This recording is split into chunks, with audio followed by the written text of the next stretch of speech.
November 3, 1945. A note on relaxation. It is a long time since we spoke about relaxing. On several occasions in the past we were told that we had to relax and to practice relaxation every day. Of course, this has become a familiar word, having no meaning nowadays in ordinary parlance, but when the work speaks about relaxing it is speaking about something quite different that we should all practice. Let me remind you what the work says about relaxing. It says that all relaxation must begin with the small muscles, such as the small muscles of the face, the fingers and the toes. We were taught to begin with the face and to put internal attention into the small muscles of the face and to relax them, the muscles round the mouth, the muscles round the eyes, and even the eye muscles themselves. Now if we speak about relaxing we have to speak about internal attention. We have two kinds of attention, one external and one internal. For example, when one observes oneself, one's moods, thoughts, and so on, one is using internal attention, that is attention not directed towards any external object, visible, tangible, or audible, through the senses.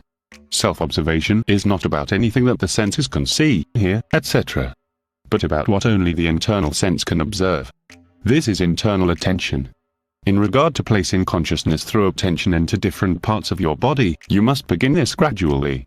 For instance, can you become conscious through internal attention in a particular part of your body, let us say, your left foot, and then switch it over to your right foot, and so on? It is quite useless to try to relax unless you have some idea of what internal attention directed towards a particular part of the body means. As I said, the work teaches that relaxation begins with relaxing the small muscles of the face. It would be no good trying to relax if your eyes were screwed up and your mouth pursed and your jaws clenched. For this reason it is necessary to become internally conscious of the state of the muscles in your face, to begin with.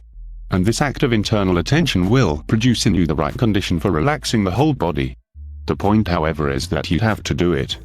As you know, most people have no time to do anything like that. They are always carried on in the life stream of useless thoughts, anxieties and worries. And people even think that to interrupt this purely mechanical stream of things that occupy them the whole time is something that they should not do, that is quite wrong, and so on. But this is not the case. If you can interrupt this mechanical stream that governs you, the stream of life, this cinema film that is always running through you, even for a moment, you will begin to get force. So try to begin with putting your internal attention into the muscles of your face and notice how much attention is lying there. Mr. O once said that modern life is always producing tensions in our muscles, anxious expressions, hurried movements, and all this wastes an enormous amount of energy. But, for heaven's sake, do not try to relax the small muscles of your face when you are crossing Piccadilly Circus. This would be a great mistake. In fact, it might be called making right effort at the wrong time, and if you make right effort at the wrong time, or wrong effort at the right time, you will get into difficulties. There is a time for everything, that is, a right time at which to do things. For this reason I wish tonight to have the following passage from Ecclesiastes read about the right time to do things, for if you make an effort at the wrong time, even although the effort may be right, it will have no result. To everything there is a season, and a time to every purpose under the heaven, a time to be born, and a time to die, a time to plant, and a time to pluck up that which is planted, a time to kill, and a time to heal, a time to break down, and a time to build up, a time to weep, and a time to laugh, a time to mourn, and a time to dance, a time to cast away stones, and a time to gather stones together, a time to embrace, and a time to refrain from embracing, a time to seek and a time to lose, a time to keep and a time to cast away, a time to rend, and a time to sow, a time to keep silence and a time to speak, a time to love and a time to hate, a time for war and a time for peace. Ecclesiastes 3, 1-8. Imagine standing still amid the traffic and trying to relax the small muscles of your face, and then if you run over complaining that you were told to do it.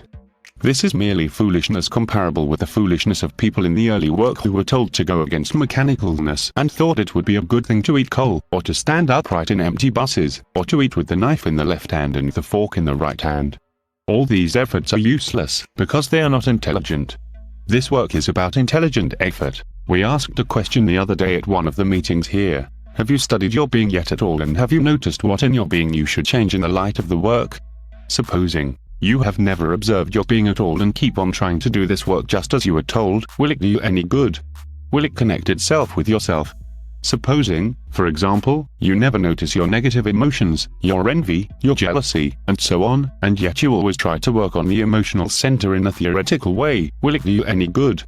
Now we have to speak tonight about posture, about muscles, in short, about moving center. I suppose you know that each center hypnotizes the other centers. Supposing a man in his moving center invariably adopts a depressed muscular posture and the small muscles of the face express gloom of some kind, do you think that such a man will be able to have pleasant emotions or interesting thoughts? Certainly not. He is chained by his muscular posture. You all know that depressed stage makers look depressed in posture.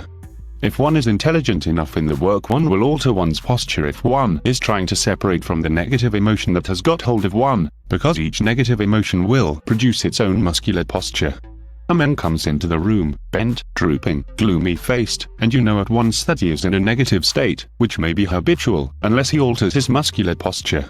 In the same way, to return to the question of the small muscles of the face alone, if a person always has a drooped mouth, a weary or troubled or anxious look, you know quite well that this person is in a bad state, and that unless you can make this person smile or stand more upright, he may remain hypnotized by his posture. Understand please that posture is not merely a question of the big muscles of the body, but of the small muscles as well.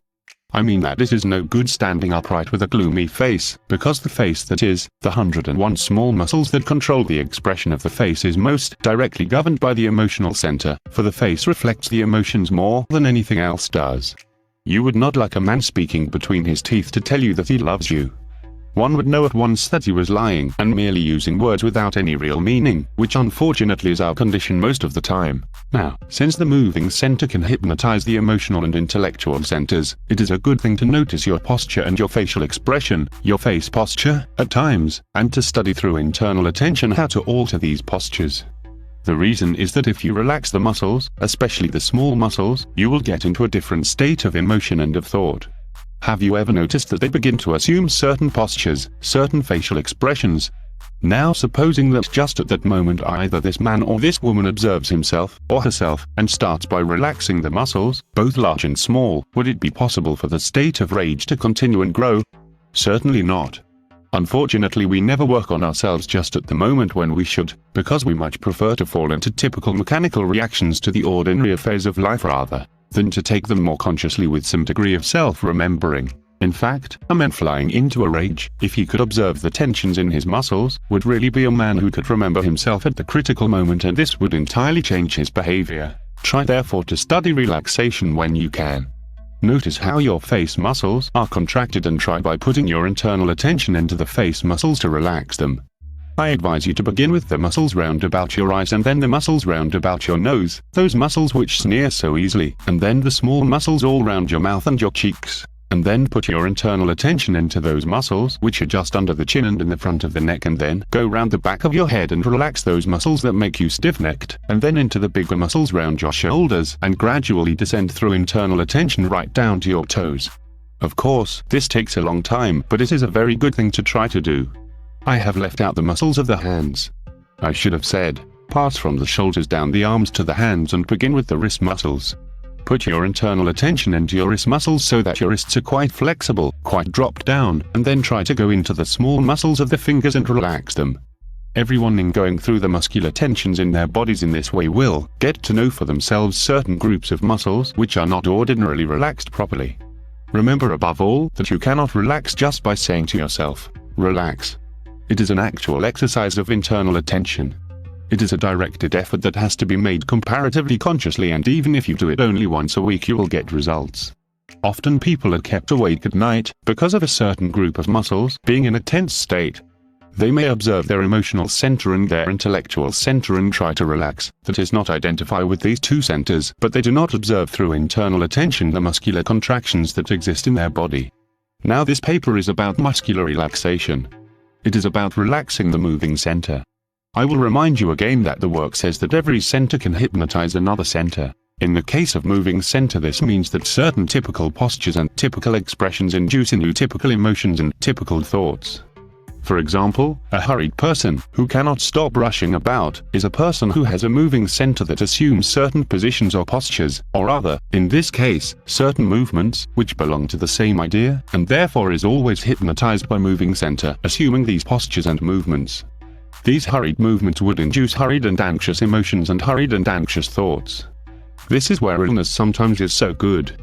I can only say that I have noticed it in myself very often. Stillness quietens moving center and so often does a great deal of good by relaxing us. Perhaps some of you have noticed the same thing. I may not be emotionally anxious or have any reason to be, but if I am accustomed to make hurried movements and apparently never have time for anything, my moving center will hypnotize my emotional center into feeling anxiety and being harassed. Of course, we must not think for a moment that we are all going to begin to walk about majestically and slowly just to show off how we are relaxed. One has to be really relaxed through internal attention when one wishes to be and when one feels one needs to be relaxed.